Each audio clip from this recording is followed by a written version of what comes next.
வணக்கம். இன்றைக்கு நான் மீன் கட்லெட் செய்ய போகிறேன். அதுக்கு கறி செய்கிறதுக்கு முதல்ல உருளைக்கிழங்கு அவிய வைக்க போகிறேன். கொஞ்சம் உருளைக்கிழங்குக்கு மேலால் தண்ணி நிற்கிற மாதிரி விட்டு அவிய விடுவோம். உருளைக்கிழங்கு இப்போ நல்லா அவிஞ்சிடுது. இப்போ பார்த்தாலே தெரியும், நல்லா வெடித்து வந்துருக்குது. நான் இதை ரக்கி எடுக்க போகிறேன். இந்த உருளைக்கிழங்கை நான் இப்போ உரிச்சு எடுத்துட்டேன். இதை கொஞ்சம் மசிச்சு எடுக்க போகிறேன்.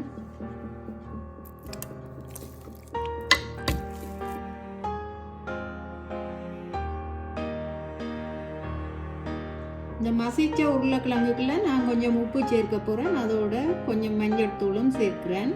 இப்போவே இப்போ சேர்த்து நாங்கள் கலந்து விட்டோம்னா கொஞ்சம் சேர்விடும் உருளைக்கிழங்கோட.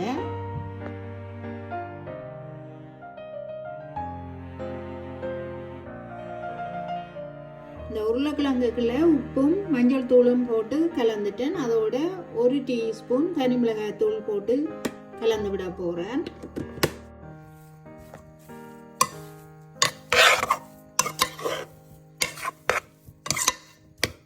இந்த உருளைக்கிழங்குலேயே எல்லாம் சேர்ற மாதிரி கலந்து விடணும். சேர்ந்து நாங்கள் கறி செய்ய போட்டோம்னா ஒன்றில் பட்டும் படாத மாதிரி இருக்கும். இந்த கட்லெட்டுக்கான கறியை செய்கிறதுக்கு நான் 2 டியூனா டின் எடுத்திருக்கிறேன். அதோட சின்ன சின்ன வெட்டி வச்சிருக்கிறேன் வெங்காயம், பச்சை மிளகாய், கருவேப்பிலை, உள்ளி. வாங்கோ இது எப்படி செய்கிறேன்னு பார்ப்போம். இப்போ கறி செய்கிறதுக்கு ஒரு சட்டி அடுப்பில் வச்சு கொஞ்சம் எண்ணெய் விடுறேன். எண்ணெய் சூடாயிட்டுது. கடுகு சேர்க்க போகிறேன். பெருஞ்சீரகம் சேர்க்க போகிறேன். இதுமே கட்டி வச்சிருக்கிற உள்ளியை சேர்ப்போம்.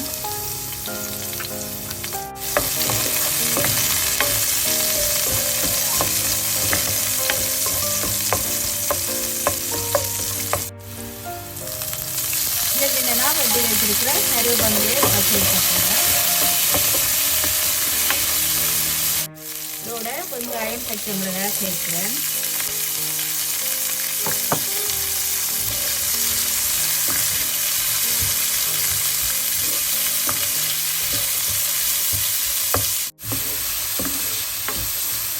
வெங்காயம், பச்சை மிளகாய் கொஞ்சம் ஒரு அரைப்பதம் வதங்கட்டும். இப்போ வெங்காயம் அரைப்பதம் வதங்கி கொண்டு வந்துட்டுது. இந்த நேரத்தில் நான் டியூனா சேர்க்க போகிறேன்.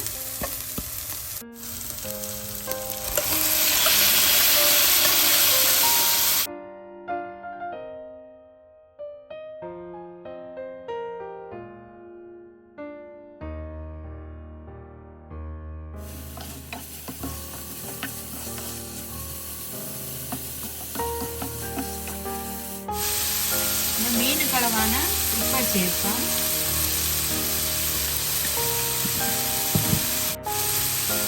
இதோட கொஞ்சமாக மஞ்சள் தூள் சேர்ப்போம்.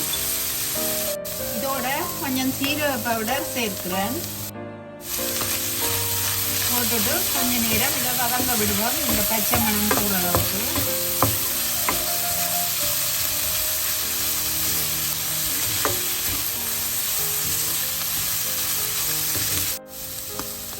ஒரு டீஸ்பூன் அளவு தனி மிளகாய் பவுடர் சேர்க்கிறேன்.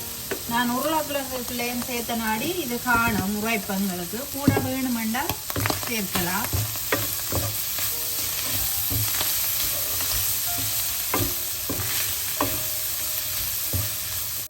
இனிமே இதுக்குள்ள மசிச்சு வச்ச உருளைக்கிழங்கு சேர்ப்போம். இனிமே இதையெல்லாம் நல்லா கலந்து விடுவோம்.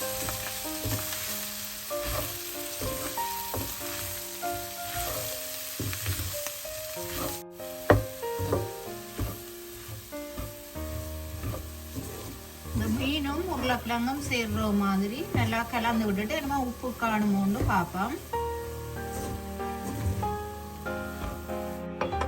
இதுக்கு என்ன கொஞ்சம் மிளகுத்தூள் சேர்க்க போறேன். உப்பு கொஞ்சம் காணாது சேர்க்க போறேன்.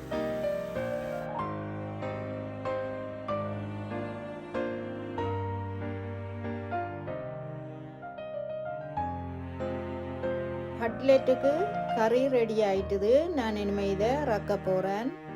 ரக்கி எடுத்துட்டு அளவளவான உருண்டையெல்லாம் இதை முதல்ல பிடிச்சு எடுக்க போகிறேன். இதுக்கு நான் தேசி புளி சேர்க்கையில், ஏனெண்டா கெச்சப்போட சாப்பிட்ற நாடி இதுக்கு சேர்க்கையில்.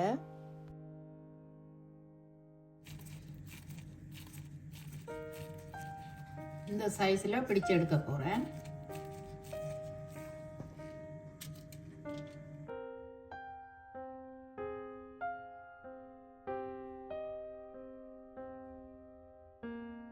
இப்படி அளவான உருண்டையா பிடிச்சு எடுத்துட்டு காட்டுறேன்.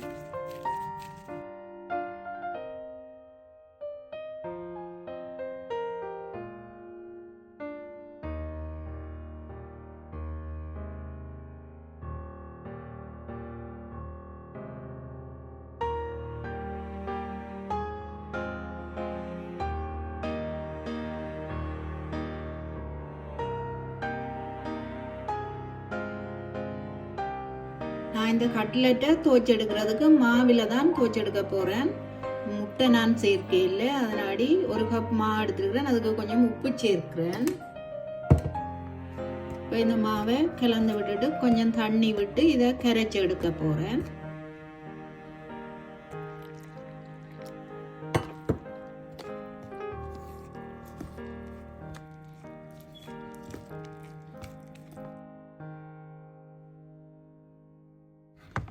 இந்த மாவு வந்து கட்டி இல்லாமல் கரைச்சி எடுக்கணும்.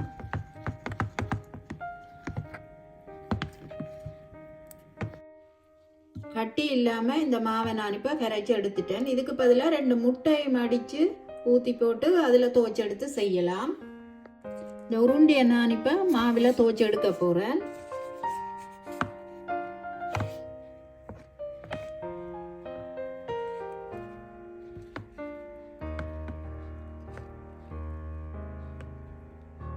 துவைச்சி எடுத்துட்டு பிரெட் க்ரம்ஸில் பிரட்டி எடுக்க போகிறேன். நல்ல வடிவாக எல்லாம் படுற மாதிரி.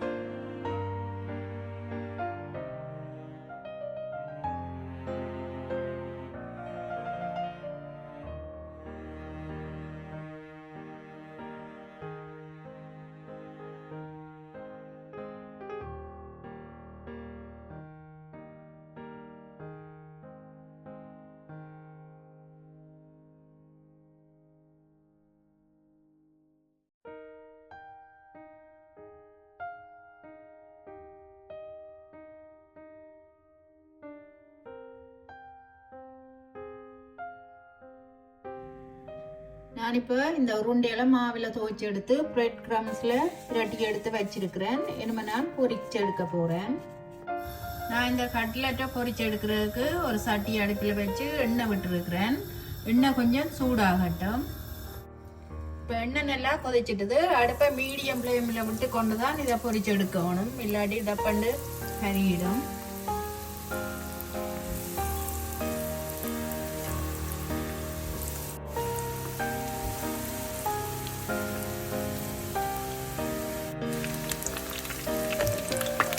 கருகாமல் மெட்ட சைட் பிரட்டி விடலாம்.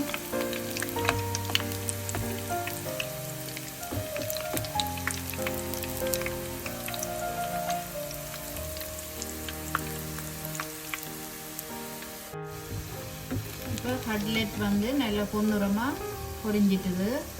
நான் இதை எடுக்க போகிறேன்.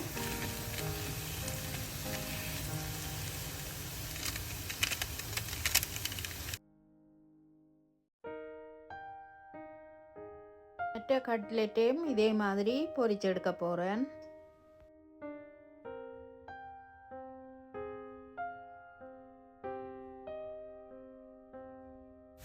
இந்த கட்லெட்டை வந்து ஈஸியாக நாங்கள் வீட்டிலேயே செய்யலாம். உருளைக்கிழங்கு டியூனாவும் இருந்துச்சுதுண்டா வடிவாக இலகுவாக இது செய்யக்கூடிய ஒரு சிற்றுண்டி. பின்னேற வேளையில் பிள்ளைகள் எதுவும் சாப்பிட கேட்டால் டக்கண்டி அதை செய்து கொடுக்கலாம். இது நல்லா பொரிஞ்சிட்டுது, எடுக்க போகிறேன்.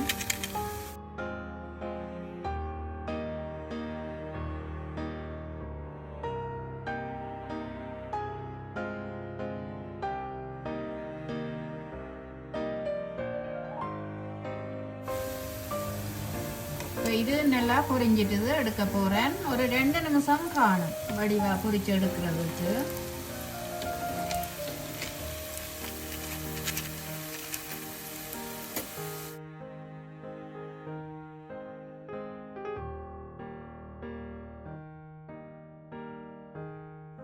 இப்போ நான் கட்லெட் செய்து எடுத்துட்டேன்.